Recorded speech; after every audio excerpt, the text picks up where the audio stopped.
기도하시겠습니다. 하나님 감사합니다. 또 새로운 하루를 선물로 주셔서 가장 첫 시간 하나님과 교제하게 하신 것을 감사드립니다. 우리의 발걸음 닿는 곳마다 주님의 향기가 풍겨나게 하시고 우리의 입술을 통해 주님의 이름이 증거되고 하나님 나라가 확장되는 역사를 보여 주시옵소서. 답답한 마음으로 기도하는 주의 자녀들 긍휼히 여겨 주옵시고 하나님의 은혜와 평강으로 채워 주시옵소서. 예수 그리스도의 이름으로 기도 올리옵나이다. 아멘. 오늘 함께 묵상하실 말씀은 데살로니가전서 4장 1절부터 12절까지의 말씀입니다. 그러므로 형제들아 우리가 끝으로 주 예수 안에서 너희에게 구하고 권면하노니 너희가 마땅히 어떻게 행하며 하나님을 기쁘시게 할 수 있는지를 우리에게 배웠으니 곧 너희가 행하는 바라. 더욱 많이 힘쓰라. 우리가 주 예수로 말미암아 너희에게 무슨 명령으로 준 것을 너희가 아느니라. 하나님의 뜻은 이것이니 너희의 거룩함이라. 곧 음란을 버리고 각각 거룩함과 존귀함으로 자기의 아내 대할 줄을 알고 하나님을 모르는 이방인과 같이 세욕을 따르지 말고 이 일의 분수를 넘어서 형제를 해하지 말라. 이는 우리가 너희에게 미리 말하고 증언한 것과 같이 이 모든 일에 주께서 신원하여 주심이라. 하나님이 우리를 부르심은 부정하게 하심이 아니요 거룩하게 하심이니 그러므로 저버리는 자는 사람을 저버림이 아니요 너희에게 그의 성령을 주신 하나님을 저버림이니라.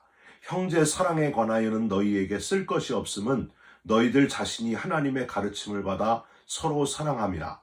너희가 온 마게도냐 모든 형제에 대하여 과연 이것을 행하도다. 형제들아 권하노니 더욱 그렇게 행하고 또 너희에게 명한 것 같이 조용히 자기 일을 하고 너희 손으로 일하기를 힘쓰라. 이는 외인에 대하여 단정히 행하고 또한 아무 궁핍함이 없게 하려 함이라. 아멘. 오늘은 데살로니가전서 4장 1절부터 12절의 말씀으로 주의 재림을 예비하라 라는 제목의 말씀을 함께 나누고 기도하는 시간을 갖겠습니다. 두 아들이 엄마의 사랑을 받으면서 무럭무럭 자라고 있었습니다. 하나는 7살이고요. 하나는 5살인데 어머니의 생일날이 돌아오니까 각자 자기 어머니께 최고의 선물을 드린다고 부산을 떨었습니다. 저금통을 깨트리고 그간에 모아놓았던 돈을 가지고 백화점에 둘이 물건을 사러 갔습니다. 엄마는 알면서도 모르는 척 아이들이 뭘 사나 지켜보았습니다. 큰아들은 그래도 생각이 있어가지고 엄마를 위해 루즈를 하나 사들고 왔습니다. 어머니가 아침마다 루즈 바르는 것을 보았기 때문입니다. 그런데 둘째 아들은 아이들 장난감을 사가지고 왔습니다. 자기 생각에 그게 제일 좋아 보이니까 자기 보기에 좋은 건 엄마도 좋아하겠지 라는 생각이었습니다. 엄마는 말합니다. 우리 아이들이 엄마 생일이라고 이렇게 멋진 선물들을 준비했구나. 고마워. 큰아들, 엄마 더 예뻐지라고 이렇게 루즈를 사왔구나. 너무 고마워. 우리 막내, 엄마 재미있으라고 장난감을 사왔구나. 너무 재밌겠다. 엄마는 너무 행복해. 고맙다, 얘들아. 작은 아들은 아직 미숙아라서 그런지 엄마가 좋아하는 것이 무엇인지를 모르고 그저 자기가 좋아하는 것을 사왔다는 거예요. 사랑하는 성도 여러분, 혹시 우리도 이런 미숙아의 모습으로 신앙생활을 하고 있지는 않은가? 하나님이 좋아하시는 걸 깨닫지 못하고 내가 이렇게 내 생각에 내가 이렇게 헌금을 많이 하면 하나님 좋아하시겠지? 주일에 한 번도 교회에 안 빠졌으니까 좋은 걸 내게 주시겠지? 여러분, 그게 과연 하나님이 제일 좋아하시는 걸까요? 사울왕은 참 미숙한 그런 사람이었습니다. 아말렉과 싸우면서 좋은 양과 소를 살려가지고 오면서 이런 말을 해요. 하나님께 제사 드리려고 아주 조금만 살려가지고 왔습니다. 하나님 마음은 우상 숭배로 더럽혀진 모든 것들을 남김없이 제거하는 절대적 순종, 성결에 하나님의 마음이 있었는데 사울은 이렇게 좋은 양과 소는 왜 아깝게 죽이나 하면서 내 생각대로 내가 원하는 대로 살려가지고 왔다고 하는 거예요. 2번이나 실수한 사울을 하나님은 버릴 수밖에 없었습니다. 한편 다윗 왕은 한 번 하나님의 언약궤를 실어오는데 실수를 했지만은 다시 주어진 기회를 놓치지 않았습니다. 하나님의 뜻과 하나님의 생각대로 순종해서 내 생각을 버리고 고앗 자손이 어깨에 하나님의 언약궤를 메고 다윗성으로 들어오게 합니다. 하나님이 축복하시고 다윗은 기뻐서 덩실덩실 춤을 추게 되지 않았습니까? 사랑하는 성도 여러분, 내가 좋아하는 것, 내 생각은 다 내려놓으시고 하나님 앞에서 하나님이 기뻐하시는 거에 집중하시기를 주님의 이름으로 부탁드립니다. 자기를 부인하고 내 생각을 다 내려놓으시고 하나님의 뜻을 묻고 그 뜻대로 그대로 행하는 사람, 하나님이 기뻐하시는 자녀가 될 줄 믿습니다. 어제까지 데살로니가전서 3장까지는요. 역사적이고 과거의 일들을 소개한 그런 편지였다면은 오늘 데살로니가전서 4장부터는요. 교리적이고 미래의 일들을 소개하고 있습니다. 데살로니가 교인들을 칭찬하고 아끼고 기도해 주었던 바울은 이제 4장에 들어가서는 주님의 재림을 어떻게 준비해야 되는가 하고 진지하게 교훈해 주고 있습니다. 그 핵심이 뭐냐면요. 내가 아니고 내가 기쁜 걸 하지 말고 내 생각에 사로잡히지 말고 하나님을 기쁘시게 하며 사는 것, 하나님의 뜻이 뭔지를 깨닫고 하나님께 순종하면서 사는 것, 그게 바로 주님의 재림을 기다리는 참 그리스도인의 모습이다 하는 겁니다. 재림의 때에 일어날 일들에 대해서 불안해하고 궁금해하는 데살로니가 교회 교인들에게 그렇게 우왕좌왕하지 말고 오늘을 매일매일을 하나님을 기쁘시게 하는 거룩한 삶을 살아가라. 신실한 삶을 살아가라. 그렇게 교훈하고 있습니다. 여러분, 자꾸 잊고 살지만요. 지금도 역시 주님의 재림을 기다리는 종말의 때 아닙니까? 지금 종말의 시기를 우리가 살고 있잖아요. 이 바울의 메시지가 바로 오늘을 사는 주의 재림을 준비하는 저와 여러분들에게 아주 중요한 메시지가 될 수 있다 하는 것을 기억하시길 바랍니다. 조금 더 자세하게 살펴보면요. 첫 번째로 우선 바울은 거룩하게 사는 것이 바로 재림을 준비하는 자의 모습이다. 그렇게 교훈했습니다. 3절을 보세요. 하나님의 뜻은 이것이니 아주 직접적으로 이거다 하고 표현하고 있어요. 그만큼 재림이 지연됨으로 인해 힘들어하는 자들이 많았다는 겁니다. 그러니까 아주 분명하게 얘기하는 거예요. 하나님의 뜻은 이것이니 너희의 거룩함이라. 하나님의 특징을 그대로 닮아 사는 거룩한 삶을 사는 것이 재림을 기다리는 진짜 그리스도인의 모습이다. 1절 끝에 보시면요. 더욱 많이 힘쓰라 하는 문장이 나와 있습니다. 데살로니가 교회 교인들이 그동안 이미 거룩하게 살고 있었기는 했다 하는 걸 나타내는 거예요. 그러니까 지금의 그 거룩함으로 사는 모습보다도 더 강도를 높여야 된다. 더욱더 거룩하게 살아야 된다. 그런 메시지를 전하고 있습니다.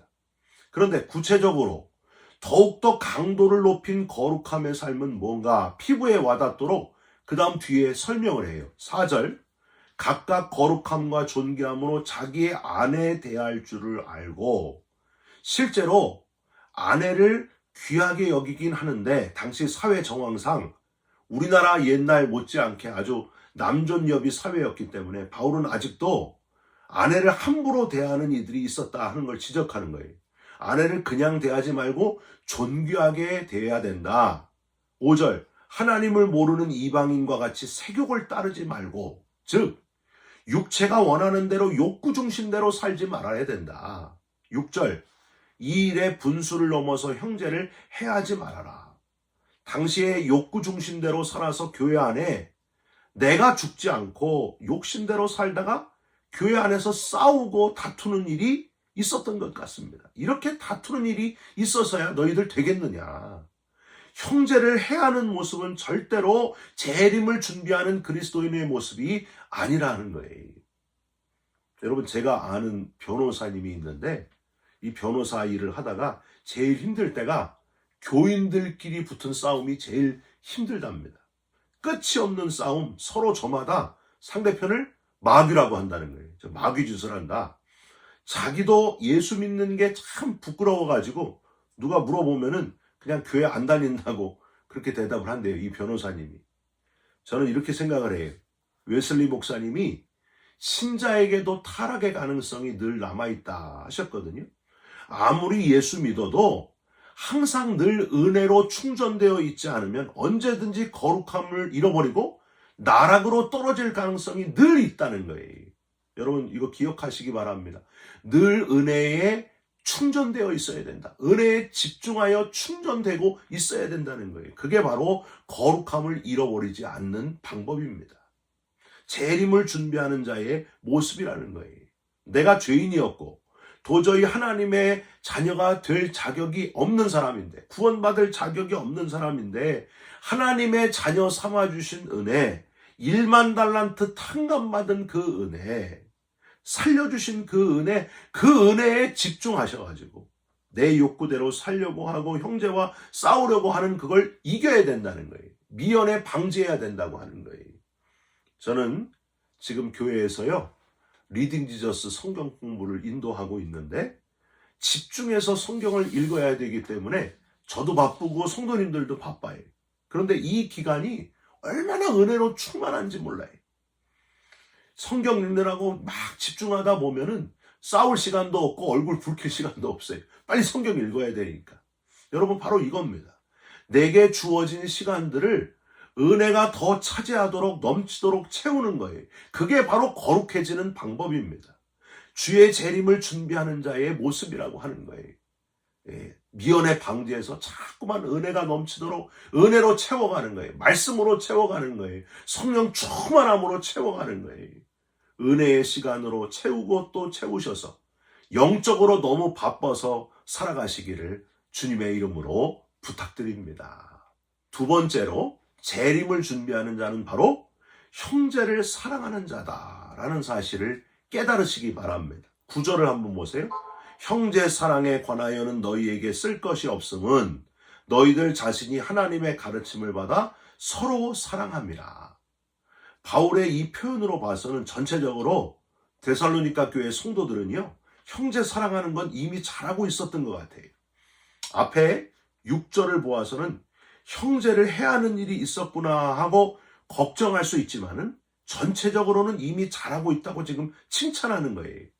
여기서 우리는 바울이 참 괜찮은 리더요 지도자였구나 하는 걸 생각할 수 있습니다. 즉 적절하게 책망하고 그에 못지않은 칭찬을 아끼지 않는 리더십을 가진 지도자였구나 하는 걸 여기서 우리는 깨달을 수 있어요. 그런데 형제를 사랑하려면 우선해야 될 것을 뒤에 붙이고 있습니다. 그게 뭐냐? 11절. 또 너희에게 명한 것 같이 조용히 자기 일을 하고 너희 손으로 일하기를 힘쓰라. 다른 사람을, 형제나 자매를 사랑해야 하지만 또한 개인적인 일, 자기 일도 절대로 소홀히 해서는 안 된다는 거예요. 조용히 자기 일을 하라. 그리고 말로만 하는 자가 되지 말고 너희 손으로 일하기를 힘쓰라. 여러분 열심히 교회 일하는 것도 중요하지만은요, 자기 일, 집에서 주부로서 또 남편으로서 집을 잘 돌보는 것도 꼭 해야 된다는 거예요. 그리고 말로만 하는 자가 되지 말아야 된다는 거예요. 저는요, 모태신앙이고 집안에서 처음 목회자가 나오는 1호 목회자, 감리교 1호 목회자가 저거든요. 4대째 내려오는데 첫 번째 목회자예요. 그러니까 얼마나 책임감이 많겠어요. 그래서 그런지 어릴 때부터 목사님들을 너무 많이 보고 배우고 연습하고 실망도 하고요. 나중에 목사님이 되면은 이런 결단을 했어요. 제발 말만 하는 목사님, 말로만 일하는 목사님 되지 말아라. 자기가 행함을 보여야 되는데 자꾸 말로 시키기만 하는 목사님들의 모습을 너무 많이 봤어요. 그런 결심을 또 하고 했습니다. 여러분 예를 들어가지고 한국에서 이 헌혈을 많이 하잖아요. 헌혈.